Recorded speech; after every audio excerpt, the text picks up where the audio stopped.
Mi nombre es Jonathan Gómez, mis compañeros son el grupo número 3 del módulo de epistemología. En esta presento los temas que vimos en la unidad 2 y 3. Las corrientes de pensamiento científico es una teoría. Tengamos en cuenta que en la antigüedad el conocimiento sobre las cosas y el origen del hombre como tal se exploraba mediante lo que era la especulación. Para ese conocimiento y lo que lograban visualizar. A medida que avanzó el tiempo como tal, estas corrientes de pensamiento tomaron fuerza y se volvieron algo más tangible, algo más cuantitativo, cualificable, y poco a poco fue separándose la psicología de la filosofía. En esta presentación vamos a ver el paso a paso sobre los conceptos, sobre los métodos que llevaron a que la psicología como tal se separara de la filosofía. Vamos a iniciar con ¿qué es epistemología? Epistemología es la rama de la filosofía que investiga el conocimiento científico. Para muchos autores, este concepto, autores como Piaget, como Tamayo, Severi y Watzlawick, compartían este mismo concepto. Pero, ¿qué pasa con otros autores? Otros autores pensaban en la elaboración o obtención del conocimiento por medios experimentales.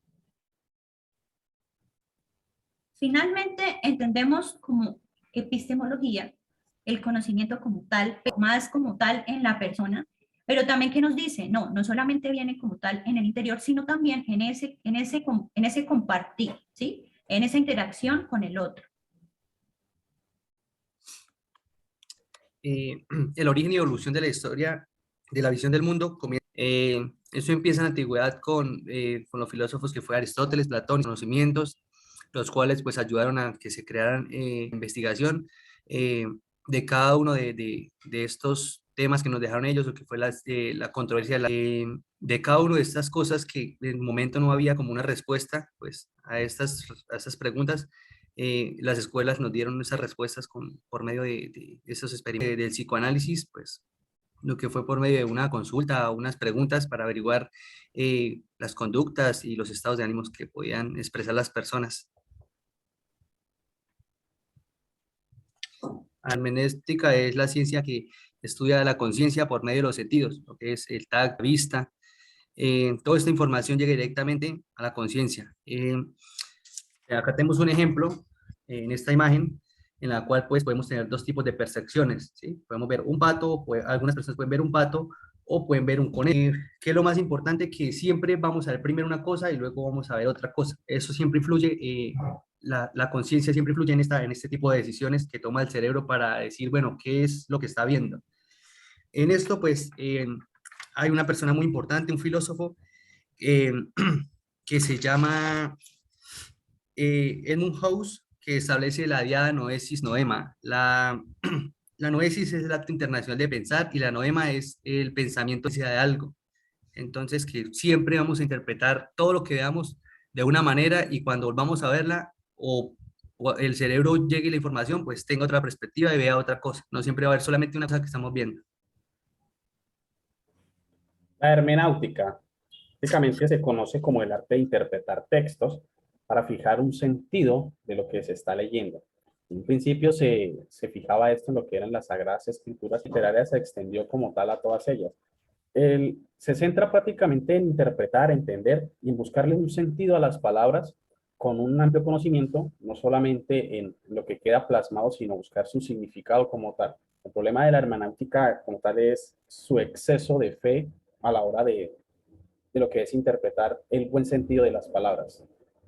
La filosofía del lenguaje, que su objetivo principal es estudiar las necesidades fundamentales del hombre como lo que es la comunicación. El buen habla y la buena interpretación se enfoca directamente en cómo pronunciamos, en lo que decimos y en lo que queremos transmitir de una emisora. Y su falcionismo buscaba en su teoría lo que era rechazar las ideas fundamentales ya por la ciencia, las que ya estaban establecidas, y prácticamente todo lo que tenía que ver con el empirismo. Era falsear las teorías que ya estaban, lo que era dentro del empirismo y de todo lo que se podía representar en el sentir del hombre. Bueno, nacen a partir de Descartes, que es el principal representante del racionalismo, el cual propone que las ideas innatas, que el conocimiento se obtiene de las ideas innatas a diferencia de su opositor David Hume, que rechaza las ideas innatas como conocimiento. En el empirismo, lo que es John Luke, Jorge Berkeley y David Hume, ellos dicen que si no se tiene experiencia no se puede tener conocimiento. Ahora, por otra parte, el racionalismo sí dice que no hay que tener experiencia para poder obtener conocimiento. Esto nos lo dice Descartes, Leibniz y Spinoza, que son los autores de esta escuela. Lo más importante que es que hubo como una controversia entre estas dos escuelas, el dogmatismo y el esteticismo, que son, el dogmatismo es cuando podemos conocer el mundo de una forma perfecta, a diferencia del escepticismo, que es una idea en la cual el mundo es totalmente conducible, que se maneja de manera sola, sin ningún tipo de... Acá aparece alguien muy importante que se llama Immanuel Kant, que no está, o sea, de cierta manera explica, está como de acuerdo con el positivismo, porque él dice que el conocimiento se obtiene a partir de, de la experiencia, y luego dice que no, que la experiencia no es necesaria para tener conocimiento.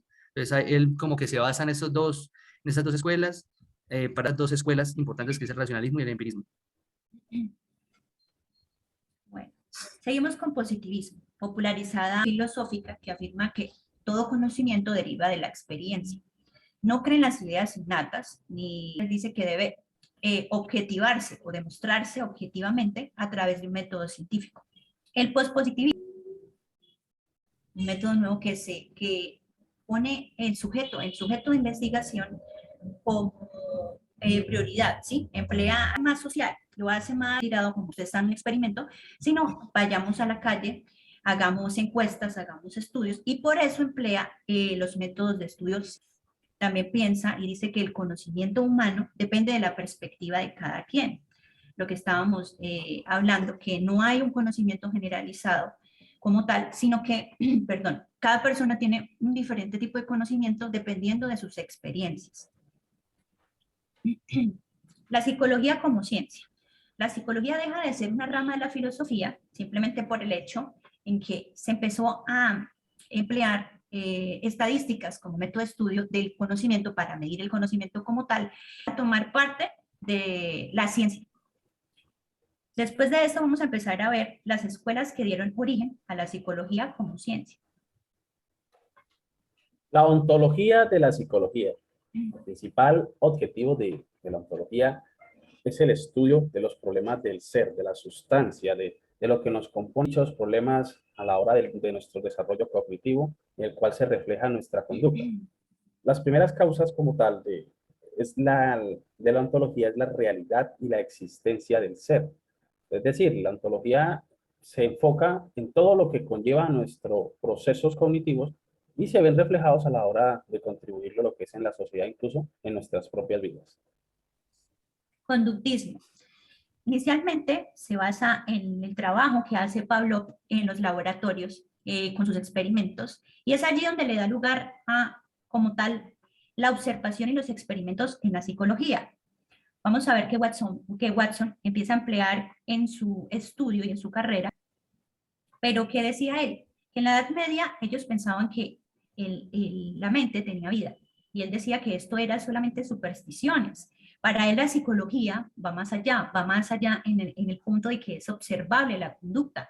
Él dice que se conducta y como tal no se puede ver y no se puede observar. Si hay algo que no se puede cuantificar y cualificar, simplemente no puede ser objeto de estudio. A partir de esto viene un psicólogo, que es Skinner, y él viene a tomar la tarea importante de presión. Él decía que la mente se debería considerar como una caja negra, pero que el psicólogo es ver lo que entra en esa caja y lo que sale. Eso debería ser lo más importante para nosotros como psicólogos, importante sobre la conducta. Él decía que la conducta podía ser modificada y cambiada a través del condicionamiento. La visión mentalista del ser humano, que es el cognitivismo, lo que fue Brunner y Kroski, estudia la mente como un sistema representacional y de procesos de información. Es el estudio de la observación experimental y de colección de datos. ¿Qué significa esto? Que ellos comparaban, ellos utilizaban el método también igualmente de la caja negra, la cual a ellos les interesaba, en el cognitivismo les interesaba era que lo que estaba dentro de la caja negra, más no lo que entraba o salía de ella. Entonces ellos comparaban el ser humano como un computador. El computador tiene software y hardware. El hardware era la biología de la persona, y el software era, era la mente. Entonces, lo que hacía era que recibe la información, así, a diferencia del conductismo, que ellos solamente les interesa lo que entra y lo que sale, no más.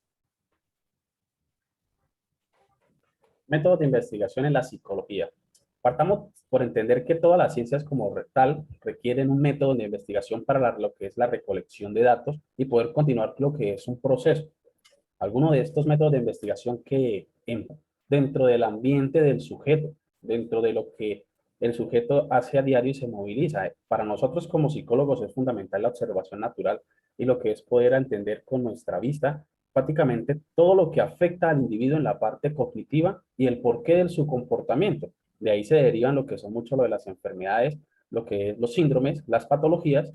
Y entonces, mediante este método de investigación, es una muy buena herramienta que nosotros como psicólogos podemos comenzar a implementar. Otro ejemplo del método son las encuestas. Como saben, las encuestas se pueden ser de maneras abiertas o prácticamente cerradas y no cuantitativa o cuantitativa. Ahí mediante lo que es un proceso, bien sea de la campana de Gauss o lo que es de los intervalos como tal en la recolección de esos datos para poder derivar como tal lo que queremos buscar en sí durante de la experimentación que vamos a llevar a cabo durante ese proceso. Una encuesta abarca una gran cantidad de este proceso y así se eliminan lo que nos sirve y lo que no nos sirve. La investigación como tal, la investigación experimental es otro de los métodos de investigación. Prácticamente se hace dentro de a prueba y error, a prueba y error. Hay que tener en cuenta estos métodos de investigación que nosotros, futuros psicólogos, porque así, de alguna u otra manera, recolectamos todo eso y ahí sí podemos dar inicio a un proceso, a una metodología de trabajo referente a lo que vayamos a hacer, sea psicólogo clínico, psicólogo de selección, psicólogo organizacional o psicólogo social. Todos estos métodos siempre van a ayudar a evitar cometer errores o, resumidas cuentas, a minimizarlos y resolver rápido los inconvenientes que tenemos. Muchas gracias por la atención prestada.